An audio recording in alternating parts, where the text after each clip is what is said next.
Hello there. I am Lynette Romero. I am an anchored reporter with KTLA News, Channel 5. And welcome to my office. This is my office space. I am working. I'm out in the field today reporting in Long Beach. So we are in a live truck. That is my photographer, Dave Lopez. Hello there. And he is editing a piece that we're going to have later on in the day on the KTLA News. So this is kind of how I start my day, bright and early, usually before the sun comes up. And I do early morning live shots for the KTLA Morning News. And then I anchor the weekend morning news, the #1 rated KTLA Weekend Morning News. I've been doing that show for many years. I've actually been at KTLA for 22 years, originally from Denver. And I worked there for 10 years. So you can do the math. I'm older than, hopefully, than I look. But I'm happy to be in this business for as long as I've been a survivor, which is pretty exciting for me because it's not easy to survive in this business. But I am so happy to be here with all of you virtually, remotely on Zoom. This is the strange reality that we are living now in COVID, and we are making the best of it. So I'm happy to be here to talk about surviving, about thriving, about excelling in whatever industry or, walk of life you have chosen. And that's really been my mantra to do that. So interestingly enough, I didn't intend to be a reporter or an anchor. I wanted to be a doctor. I went to college to be a doctor. I was a pre-med major, and I was the first in my family to graduate from college, and I realized very quickly that my grants and my scholarships were going to run out in 4 years, and I would not have a degree that I could get a job with. I'd have a pre-med degree, which would not be enough. So I took a journalism class and fell in love and changed my major. And so I think in another life, I would have been a really great doctor, and I really love doing medical stories. But I'm so happy that I landed here because this has been an amazing career. I've covered the Papal Conclave. I went to Rome for 16 days. I've been to Mexico, El Salvador. I've been to cover the Oklahoma City bombing. I've covered Waco. I've covered so many amazing historic moments and traveled with my job and met some amazing people in my own backyard. In fact, you just never know where you're going to find a story. So it's been a really great career.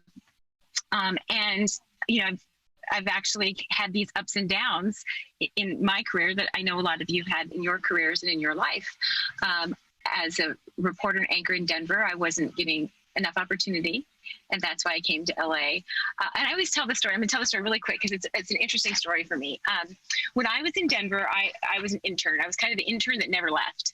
So I was an intern when I was junior. I think it was a summer going into my senior year of college. So my internship ran up in the summertime, and they said, hey, we'll let you stay and be an intern if you train the next batch of interns. I said, great. I didn't want to leave the newsroom, so I trained the next batch. And then they said, you can stay another semester if you train the next batch of interns. So I did.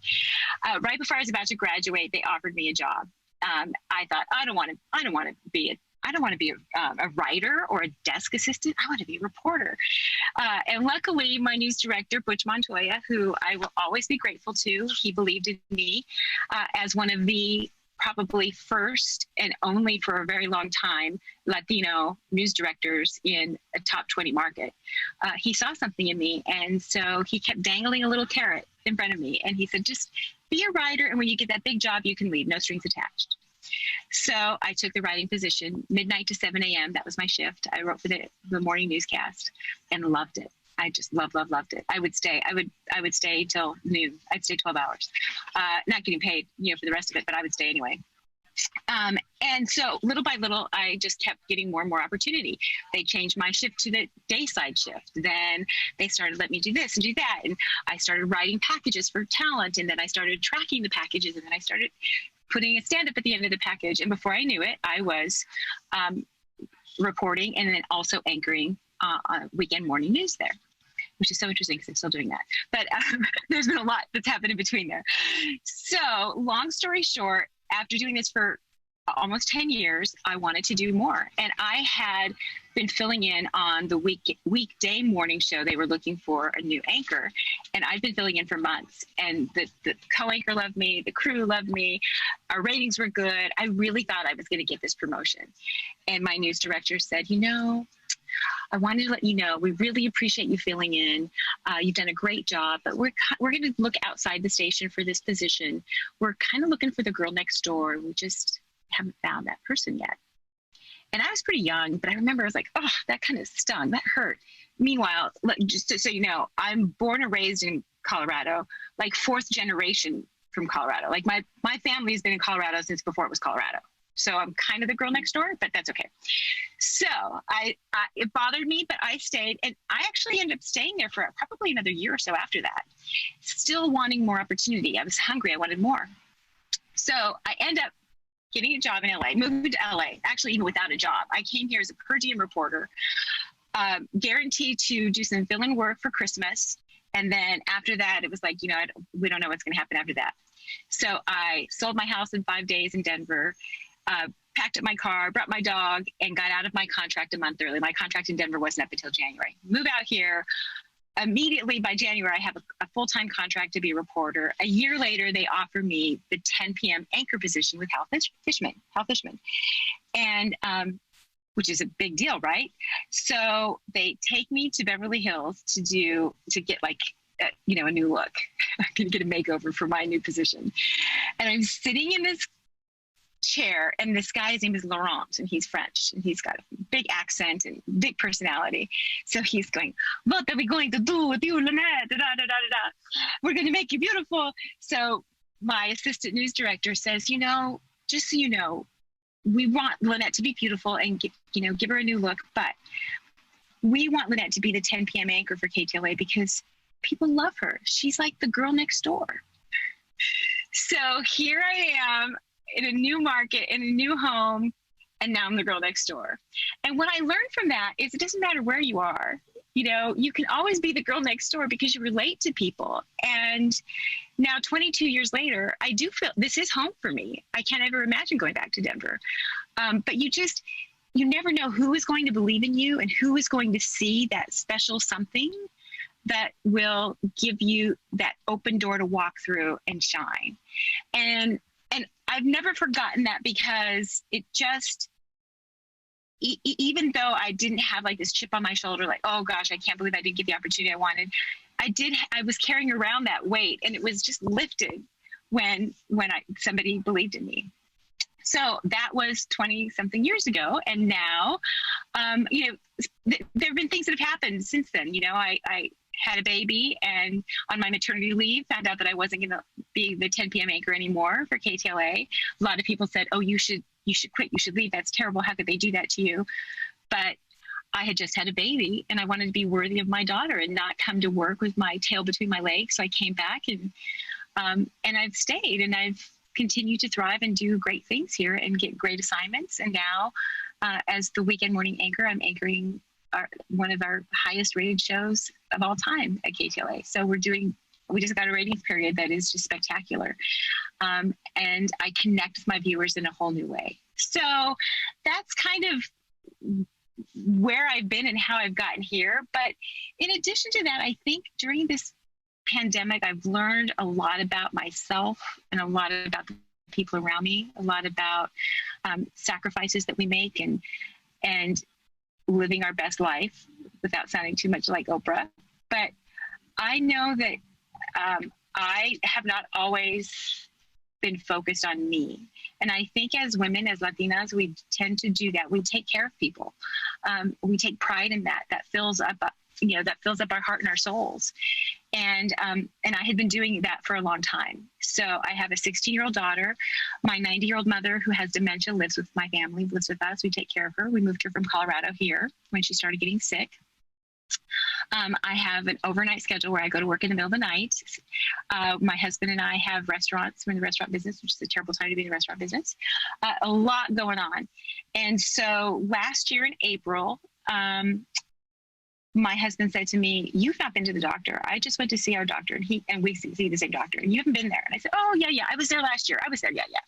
So God bless my husband. He made an appointment for me anyway. I ended up getting to my doctor. I hadn't been there in 3 years. If you would have put my hand on a Bible, I would have said I was there the year before. But I take my mom to Kaiser, every other month. I take Olivia to all of her appointments. I make David's appointments. And here I hadn't been to the doctor in 3 years. The doctor took my blood pressure and it was 175 over something like 90. I don't know. I normally have low blood pressure, like 108. And I've known this doctor since I've been here. He was at my wedding. So I trust him. And he said, "What is going on?" And I burst into tears. The stress level was so high. I was not taking care of myself. And he said, "You are a walking time bomb.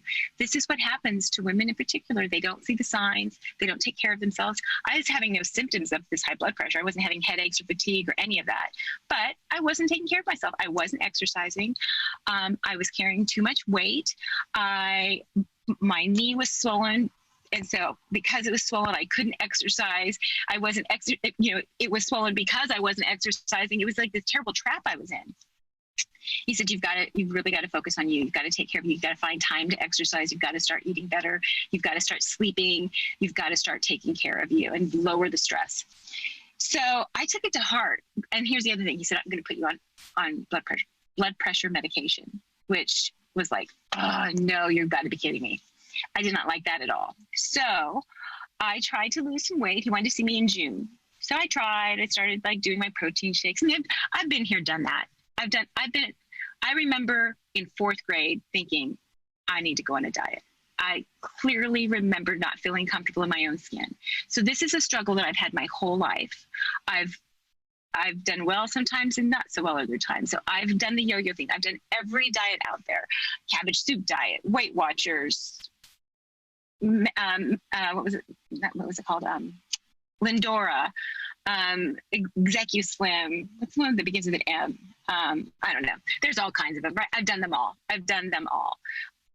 Protein shakes for breakfast, lunch, and dinner. And then, I don't know. They weren't working for me, or they would work for me and then I would slide back, right? So, by June, I'd lost maybe 7 pounds, not very much. And so I went back to him and I asked him about intermittent fasting. And I had been looking into it and reading about it, but I wasn't sure if it was legit. And he said, absolutely. I would 100% encourage you to do it. He said, I've done it myself. There's a lot of research to show that it can not only help you lose weight, maintain weight, but it also can help make you healthier. And he said, do the research. There's a lot of research about cancer, a lot of research about dementia and Alzheimer's, and how fasting can make a difference. So the reporter in me went crazy, and I literally became obsessed with just researching intermittent fasting. How does it work? Why does it work? And what became the game changer for me, because this is really about health. Again, I've struggled with my weight for my entire life and my career, and yet I was still on TV every single day. And that's a really tough struggle to be in and be on TV. But there were times that I thought, you know what, I'm doing fine. It's okay. I'm never going to be this big. This is who I am. You have to, we come in all colors, shapes, and sizes. And I really wanted to embrace that. But when it was about health, it was a totally different ballgame. And that's what changed it for me. So with fasting, there's something that's called autophagy. And I'm not going to get into the whole thing, but I'm just going to tell you really quickly why it made a difference for me in my health. Autophagy is when you fast for a significant period of time, at least 24 hours, body begins to do its own healing. It cleans itself, it recycles, it rejuvenates itself. So autophagy means self-eating. So what happens is we feed ourselves way too much. We feed ourselves breakfast, lunch, dinner, and snacks in between. So we're never hungry. We are uncomfortable when we're hungry. And so we're giving our body sugar, because everything you eat breaks down into sugar and glucose. And so your body is never hungry. So things build up. So for example, in your brain, this plaque, this sticky protein stuff that leads to dementia and Alzheimer's is constantly being fed sugar, which it loves, and it makes it grow and get bigger and thicker and stickier. And that's dementia and Alzheimer's. There are doctors who call dementia and Alzheimer's type 3 diabetes, because many, many people who have dementia or Alzheimer's have struggled with diabetes. So their blood sugar has been high for years and years and years, and they are prone to dementia and Alzheimer's. So if you scale it back and allow your body to get into autophagy and to feed on itself, autophagy, that's what it means, self-feeding, then it will go in and clear all that stuff out. It will recycle the bad proteins. It will recycle the bad cells. It's just, your body is designed to do this. We just don't ever give it that chance because all we do is eat. Okay, so basically where I ended up, the sweet spot for me for fasting was OMAD, which is 1 meal a day. So I would stop eating at 3 or 4, not like a strict, but 3 or 4. I would go to sleep around 6 or 7. I would wake up, I would go to work. I would work from 3:30 in the morning, usually get off around 11:30, 12. But then what I would do is I would go home and I would work out in a fasted state. People say, oh my gosh, you can't work out if you haven't eaten all day. You need to have a protein shake before you work out. Not true. I have the best workouts when I'm in a fasted state. I'm lighter, I'm more focused. I burn more calories, I burn more energy, all that stuff. I clean my body. It's a way better workout for me. And then after I'm done working out, then I eat. So I made a deal with myself. I'm not going to work out. I'm not going to eat until I've worked out. And that was a really good incentive for me to work out as much as possible. So I got so much better. My knee, I can't tell you like that, the inflammation in my body was gone with fasting. We carry around so much inflammation. So basically I was fasting like 20 hours, 21 hours a day, eating one meal, maybe having a shake. I would have dessert. People say, what did you eat? I would pretty much eat anything I wanted. I would have a great salad a lot of the time because you want good food because you haven't eaten. I would have salmon and rice and grilled zucchini. I would have frozen yogurt with chocolate chips as my dessert. I would never go over 12 or 1,400 calories when I was really trying to lose weight. And it just came off. Was it easy? No. Was I focused? Yes. And I was obsessed with information. I read about it. I watched podcasts. I listened to TED Talks. I read as many articles as I could find so that I could stay focused on what I was trying to do. And I lost about 1 to 2 pounds a week, which is about average. Like you shouldn't lose any more than that. I think there was 1 month that I might have lost 2.5 pounds, a couple of weeks here and there. But between April, when I first started trying to lose weight on my own, and June, not too much. Then June, it kickstarted it. By December, I'd lost 50 pounds, more than 50 pounds. And now I've lost over 70 pounds total. It's a lot of weight. Interestingly enough, I looked up how many pounds does an average 4th grader weigh? And an average 4th grader weighs 70 pounds. So I lost a 4th grader, which is when I first started my battle. And it works. It works for me. Is it for everyone? Absolutely not. I tell people all the time. I do a talk every Friday because so many people were interested because you could see the weight loss. It was a dramatic transformation. And people thought I was sick. People thought that, people thought all kinds of things. But the truth was I took control over my health and my destiny. And so a lot of people wanted to know about it. So I do something on Fridays on my Instagram Live called Fast Talk with Lynette, and I do it every Friday. And I started out just saying, okay, I can't answer all the emails and all the DMs, all the questions that I get. So I'm going to go on one time and I'm answering every single question you have. I'll tell you anything you want to know. And it became so popular that I do it every Friday now, because now there's amazing stories. People who saw what I was doing and decided to try it for themselves, and they've lost weight and they've gotten healthier and they're working out and they're off of their meds, all of those things. So I say it a million times and I will keep saying it. I'm not a doctor. You have to consult with your doctor. I did. I went back and saw my doctor every 3 months during this process. I couldn't wait to go back to see him because I was so proud of myself. I couldn't wait to have him weigh me so I could show him how much weight I'd lost, which is, I'm such a nerd, I know. But so I encourage people, you have to see your doctor, make sure it's okay. And then you have to do the research, do the homework, figure out what works for you. This is what works for me. And I think it's something I can sustain. I can't imagine not doing this. But that doesn't mean people say, do you fall off the wagon? I don't really think that there's a wagon I'm on. I mean, I'm not falling on or off. If I want to close my window early, I close my window early. If I want to eat for 12 hours instead of 3, I will. And then the very next day I jumped back on. So for example, I had a great Thanksgiving. We ate. I had pumpkin pie, my favorite. In fact, I had pumpkin pie one day for breakfast on the air. But I did.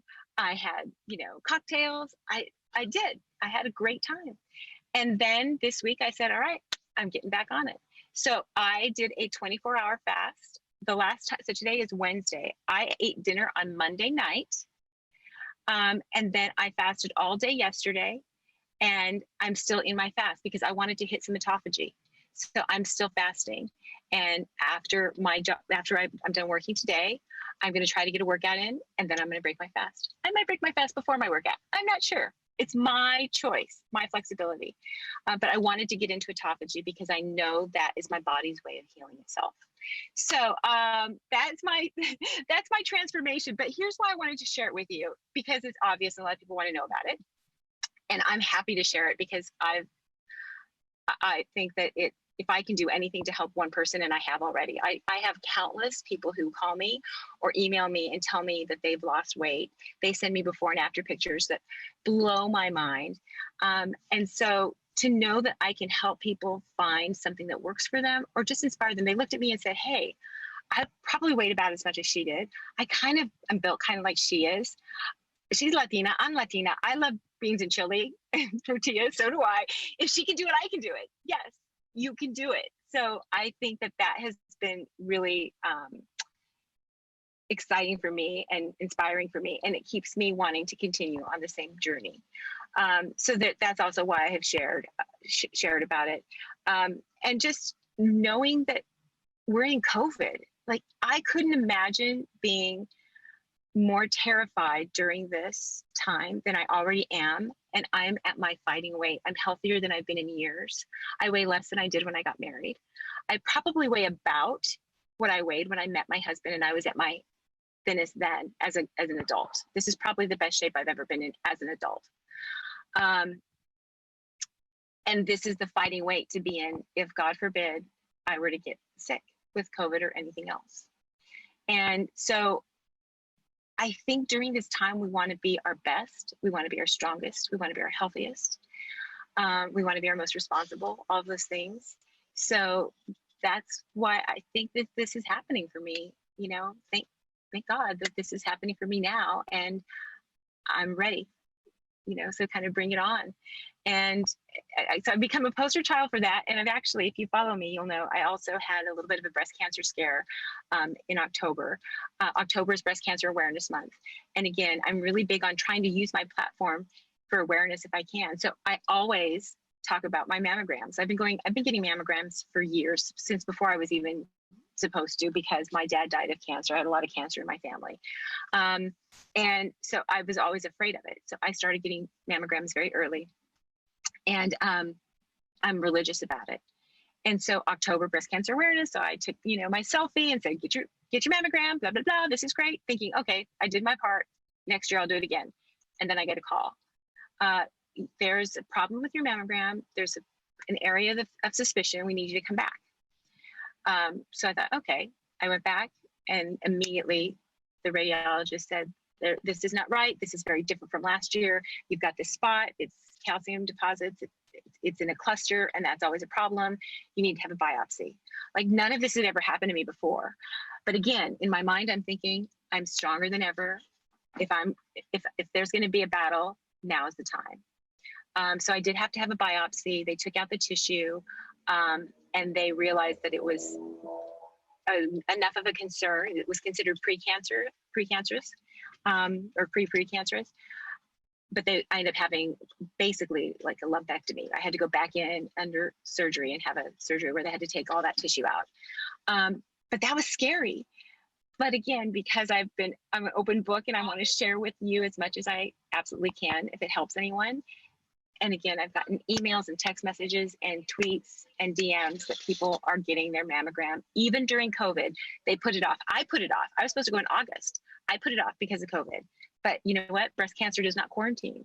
So then I became a PSA for mammograms and early detection, and don't let COVID stop you from being healthy and getting all the screenings that you need to get done. So I don't know. I became wanted to be a doctor. I became a reporter and now a poster child for health and fitness and the Peloton that I ride every day and, getting your mammogram. But the truth is, it seems so weird when you hear that phrase that we've been hearing so much over the last 9 months, we're all in this together. But that's kind of like my mantra for life. We are all in this together. And I feel very connected to the people who have welcomed me into their homes for 22 years. And so if there's anything I can share in my life to help them or to bring them, a smile or a direction or a little bit of inspiration and information, I'm going to do it. So that's kind of my story. And because you're all women and you're striving to be your best you and the best mom you can be and the best wife and the best daughter and the best friend that you can be, I feel like we're in this together. And so whatever we can share and however we can help and whatever we can give to each other, we got to do it. We've got to do it. So I'm so happy to be here with you at a distance and have you be here in my office space, in my life truck. So thank you for having me as one of your guest speakers. And I hope to see you on the KTLA News the next time you're able to turn on that TV. Don't drop the remote. All right. Thanks, guys.